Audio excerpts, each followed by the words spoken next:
የመጀመሪያው የመከተል ልብና ፈቃድ ያለው ለመከተል የሚወድ ልቦና ሊኖረን ይገባል። አምላከ ቅዱሳን ይሄን ልብ ይስጠን። መከተል የሚወድ ፈቃዱን ለእግዚአብሔር የሰጠ ያለ ፍቅር ዋጋ አይከፈልም። አያችሁ፣ ለልጆቼ ነው የምኖረው እንደው ትዳሬን ስለምወድ ነው እንጂ ብትን ብሎ ቢቀርስ ምናምን እንላለን። ያ ሁሉ ጭክን ብለን ዋጋ እንድንከፍል የሚያደርገን ፍቅር ነው። ለልጆቻችን ያለን ፍቅር፣ ለትዳር አጋሮቻችን ያለን ፍቅር፣ ይሄ ትልቅ ፍቅር ዋጋ እንድንከፍል ያደርገናል። ለእግዚአብሔርና ለቤተ ክርስቲያንም ልክ እንደዚሁ ነው። ፍቅር ከሌለን ለእግዚአብሔር ዋጋ መክፈል አንችልም። በስመ አብ ወወልድ ወመንፈስ ቅዱስ አሐዱ አምላክ አሜን።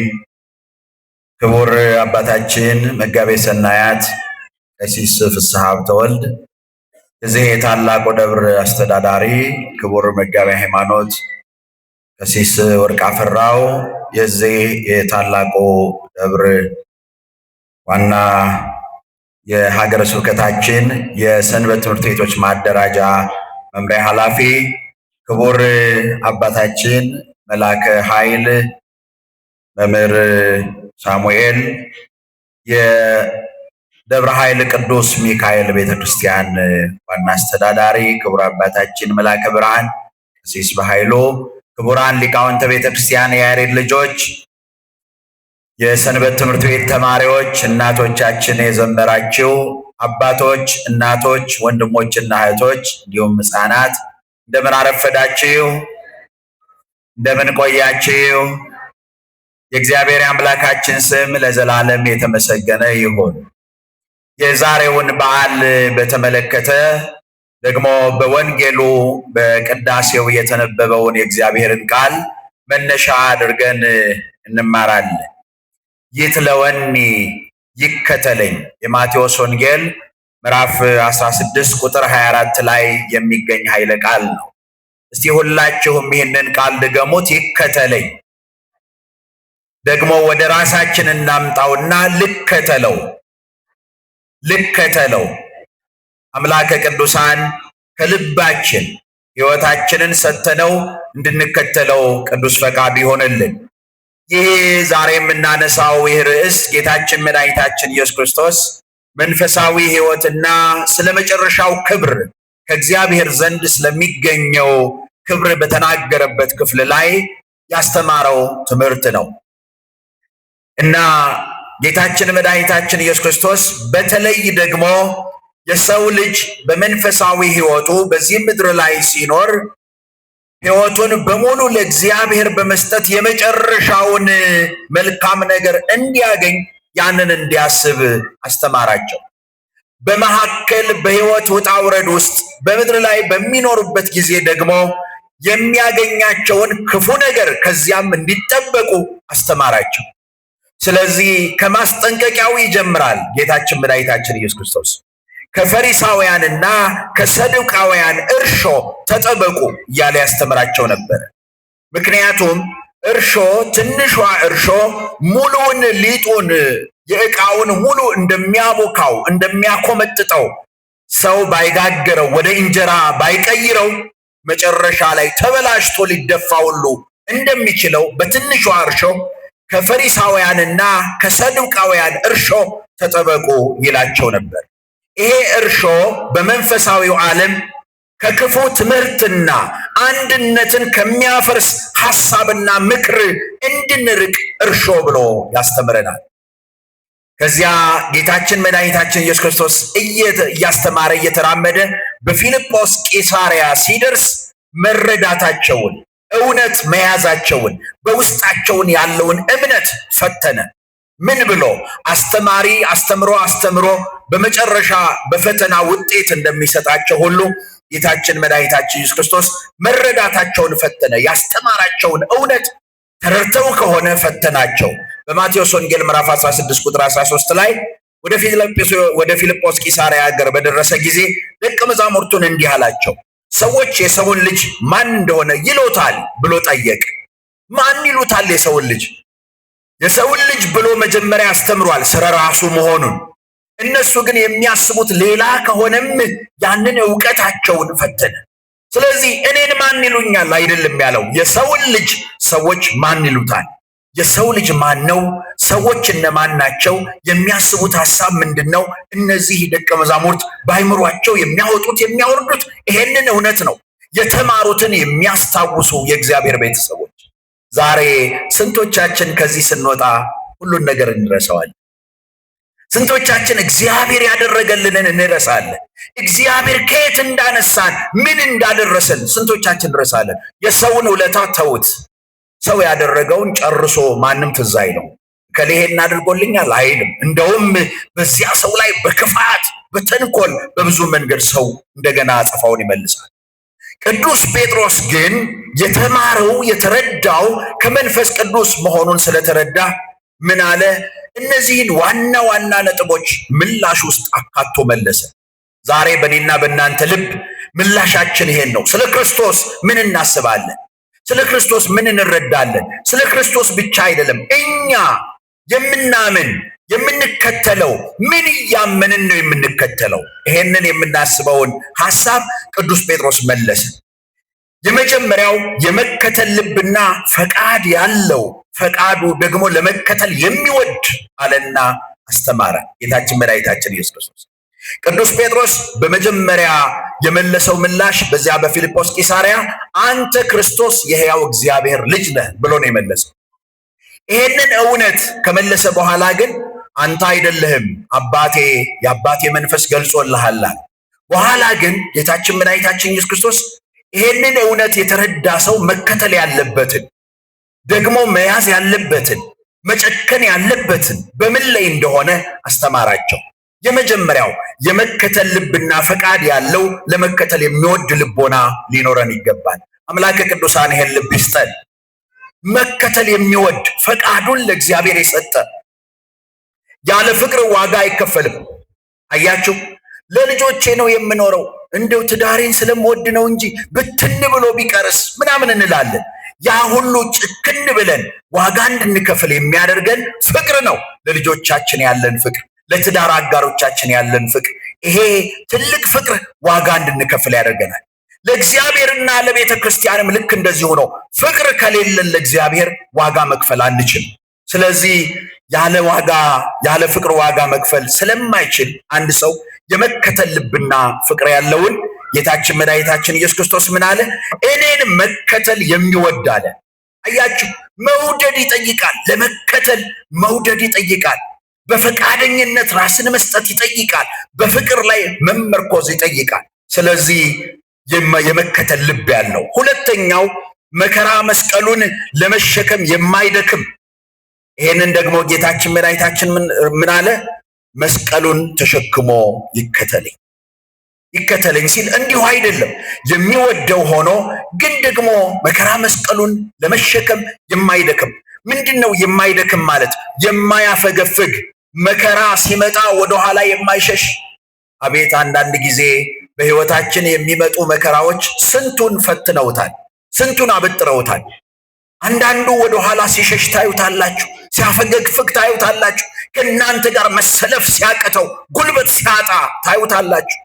ስለዚህ መከተል የሚወድ መስቀሉን ተሸክሞ የመከራ መስቀሉን ተሸክሞ ሳይመረር፣ ሳይሰቀቅ፣ ሳይክድ፣ ሳያወላውል በእምነት ጸንቶ የሚኖርን ይፈለጋል አለ ጌታችን መድኃኒታችን ኢየሱስ ክርስቶስ። ከዚያ በሶስተኛ ደረጃ ምን አለ?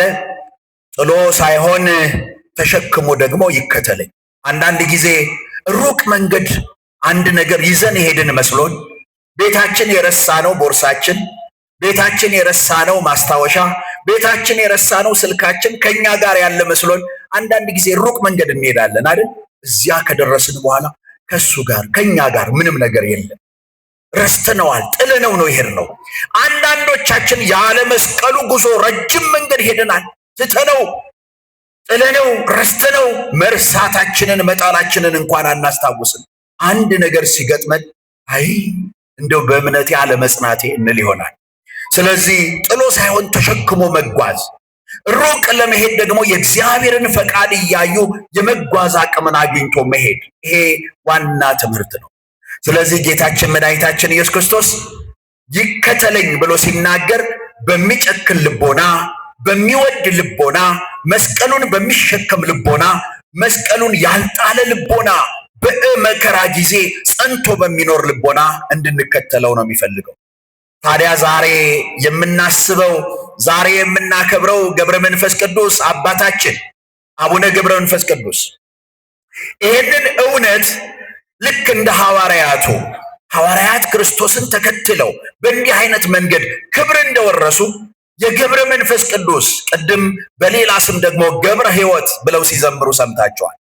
ገብረ መንፈስ ቅዱስ በዚህ አይነት ሕይወት ክርስቶስን የተከተለበትን ማንነት ነው የምናከብረው። ይሄ ክብረ በዓል እንዲሁ የከበሮና የዝማሬ ብቻ አይደለም፣ የሕይወት ክብረ በዓል ነው። እኛም በሕይወታችን ልንመስለው የምንሄድበት ነው። ይከተለኝ ይሄ ነው።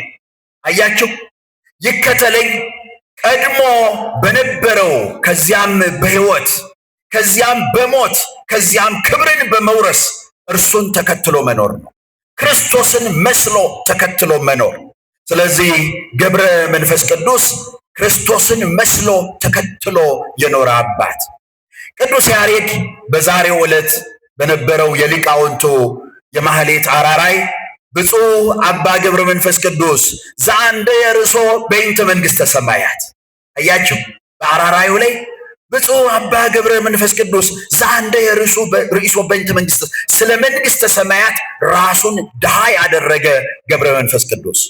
ብፁዕ አባ ገብረ መንፈስ ቅዱስ ዘአጥረየ ንዴተ ከመ ሐዋርያት፣ ደግሞ እንደ ሐዋርያት ባዶ መሆንን ሁሉን ትቶ መከተልን ይሄንን የመረጠ ብፁዕ ገብረ መንፈስ ቅዱስ ይሄንን ይናገርና ኑሮውን በሙሉ ሕይወቱን በሙሉ እንደ መላእክት ማድረጉን ይናገራል። መዓልተ ጸሎታተ ወሌሊተ ስግደታተ፣ በቀን ጸሎትን በሌሊት ስግደትን ያዘወትር የነበረ ፈጸመ ስርዓተ መነኮሳት አይረፈ በክብር ወበስብሐት።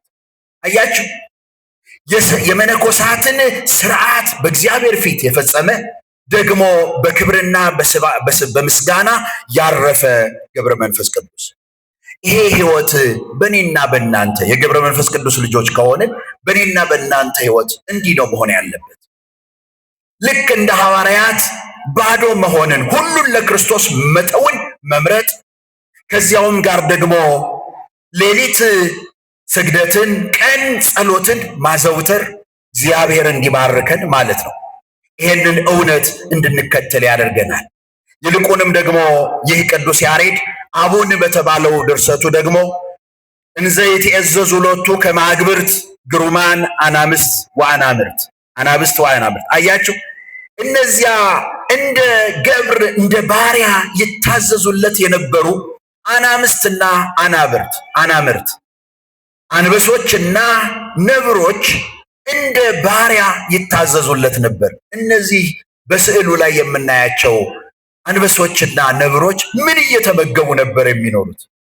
የእርሱን ትቢያ በረከት አድርጎላቸው ወዙ ላይሞ የወዙ ፈሳሽ ወይም ደግሞ ያ የረገጠበት ስፍራ እንደ ምግብ እየሆነላቸው ያንን እየላሱ ይከተሉት ነበረ።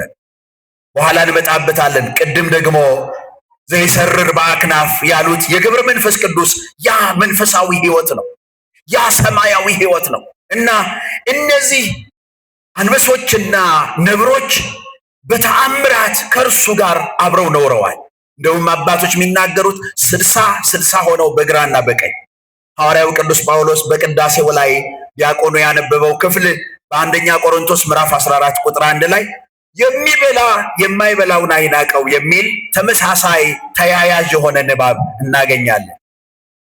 እነዚህን ያህል አንበሶችና ነብሮች ነበሩ ብለን ስንናገር የሚመገቡት ምንድን ነው ብለን ስንል ሐዋርያው ቅዱስ ጳውሎስ የሚበላ የማይበላውን ብሎ የተናገረው ስለ ስጋ ነው። ስጋ የሚበላና የማይበላ ቢኖር እንኳን የሚበላ የማይበላውን አይናቀው፣ ቢበላ ለጌታ ነው፣ ባይበላም ደግሞ ለጌታ ነው እያለ ይናገራል። ይሄ ማለት በዚህ ዘመንም ልክ እንደዚሁ ነው። እነዚህ እህል የማይቀምሱ ቅዱሳን ጻድቃን በሕይወታቸው እግዚአብሔር በረከት የሆነላቸው ደግሞ ፍጥረታት የሆኑ እንስሶች ከሱ ጋር ተከትለው ያለ እህል ያለ ስጋ ኖሩ ብለን ስንናገር እግዚአብሔር በበረከት እንዳኖራቸው የእግዚአብሔር ቃል ይደግፈናል።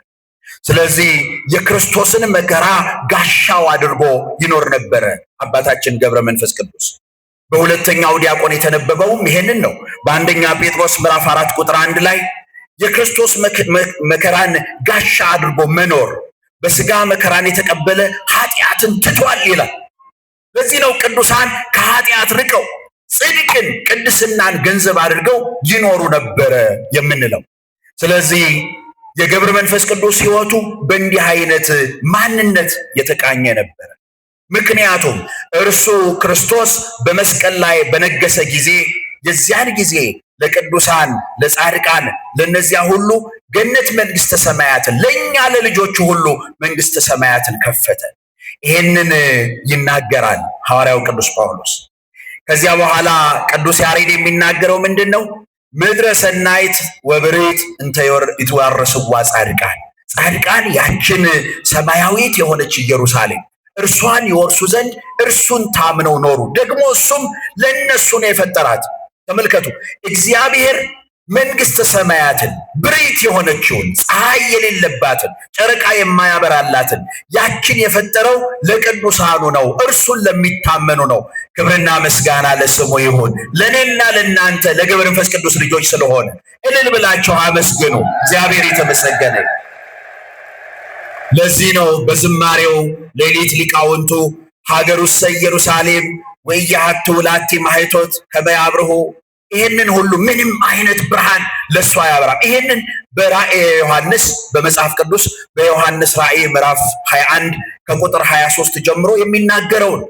ወሀገራሰ ይትፈቅድ ፀሐየ ወኢወርሃ ከመ ያብርሁ ላቲ እስመ ብርሃነ እግዚአብሔር ያበር ላቲ ወማኅቶታ ውእቱ በግዑ፣ እርሱ ራሱ በጉ ብርሃኗ ነውና እንደዚህ ምድር ፀሐይ ወጣ ጨረቃ ወጣች፣ ዝናብ ዘነበ ደመናው ደመነ አይባልም። በየትኛዋ? በዚያች ሀገር ውስጥ ኢየሩሳሌም ሀገሩ የሆነችው የገብረ መንፈስ ቅዱስ ሀገር፣ እግዚአብሔር የሰራት ሀገር፣ ለእኔና ለእናንተ የሰራት ሀገር፣ ያች ሀገር በፍጹም ብርሃን በፍጹም ፀሐይ አትፈልግም። ምክንያቱም በጉ ራሱ ብርሃኗ ነው። በሯ ደግሞ አይዘጋም ይላል ቅዱስ ያሬድም ቅዱስ ዮሐንስም በራእዩ ላይ በራእየ ዮሐንስ ምዕራፍ 21 ቁጥር 25 ላይ ወይታጸው አናቅጽሃ መዓልተ ወሌሊተ እስመ አልባቲ ሌሊት፣ ሌሊት የሚባል ሲኖር ነው በር የሚዘጋው። የኔና የእናንተ ቤት ቀን ቀን በራችን ክፍት ነው። ሌሊት ሲመጣ ግን በራችን ይዘጋል። በመንግስተ ሰማያት የሚዘጋ በር የላትም ማለት። በመንግስተ ሰማያት 50 ቤተ ክርስቲያን እንዲሁ ናት፣ የሚዘጋ በር የላትም ነበር፣ አሁንም የላትም። ለኃጥአን በንስሐ ለሚመለሱ ቤተ ክርስቲያን በሯ ክፍት ነው፣ 24 ሰዓት ክፍት ነው። በማን አምሳል? በመንግስተ ሰማያት አምሳል። ስለዚህ መንግስተ ሰማያት ይህችን የመሰለችውን ለቅዱሳኑ የፈጠራት ናት። ይትለወኒ ይከተለኝ። ለዚህ ነው ገብረ መንፈስ ቅዱስ እንደዚህ ላለች ሀገር ምድርን ናቀ፣ የዚህን ዓለም ኑሮ ውጣ ውረድ ናቀ። ከቅዱስ ያሬድ ጋር ገብረ መንፈስ ቅዱስን ቅድም ሊቃውንቱ የያሬድ ልጆች ዲያቆናት ቀሳውስት ሰብሰብ ብለው ሲያመሰግኑ ነበር። ምን ብለው? ወተቀበልዎ መላእክት በስብሐት ወበማህሌት ወሀበዎ ኢየሩሳሌም ሰማያዊት ሀበዎ ለገብረ ሕይወት፣ ገብረ ሕይወት ለተባለ ለእርሱ ሀበዎ ሰጡት። የቷን? መንግስተ ሰማያትን፣ እቺ ቅድም ያወራንላትን ብሪት የሆነችውን ይከተለኝ ተብሎ ገና ከቤቱ የወጣ ገና ከእናቱ ማህፀን በልጅነቱ ለመከተል የወጣ ገብረ መንፈስ ቅዱስ ተከትሎ የት ደረሰ? መንግስተ ሰማያት። መላእክት መንግስተ ሰማያትን ሰጡታል። ክብርና ምስጋና ለእግዚአብሔር ይሆን። እግዚአብሔር የሚጠራን እንዲሁ አይደለም። አያችሁ፣ ይከተለኝ የሚለው እንድንከተለው ከማህፀን ጠርቶን መንገድ ላይ ሊተወን አይደለም፣ እስከ መንግስተ ሰማያት ሀብእዎ።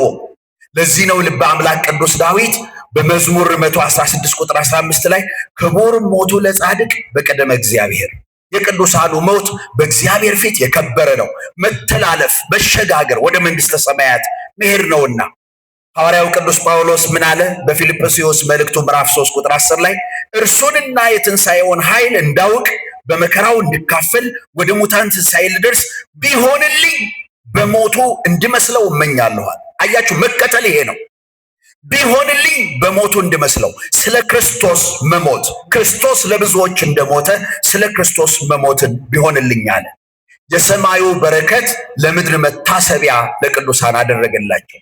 እናቶቻችን ሲዘምሩ ቅድም ገብረ መንፈስ ቅዱስ ከዲያቆን የአምላክ ጋር የዘመሩት ዝማሬ ይሄ ነው።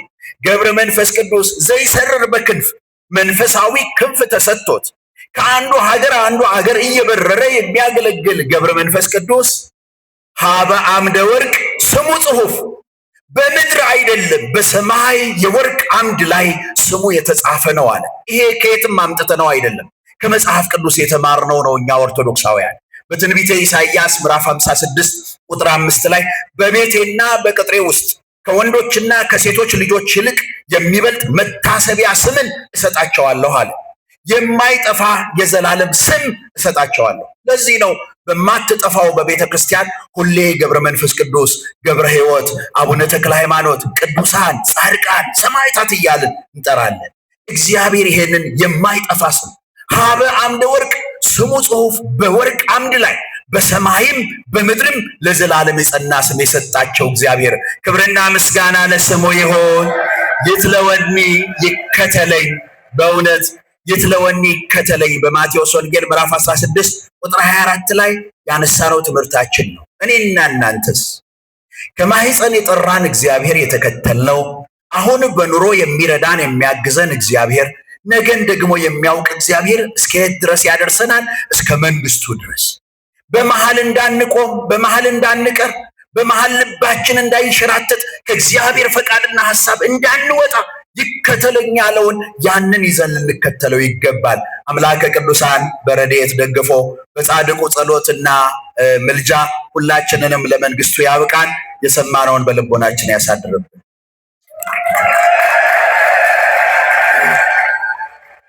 በመምህራችን ላይ አድሮ ያስተማረን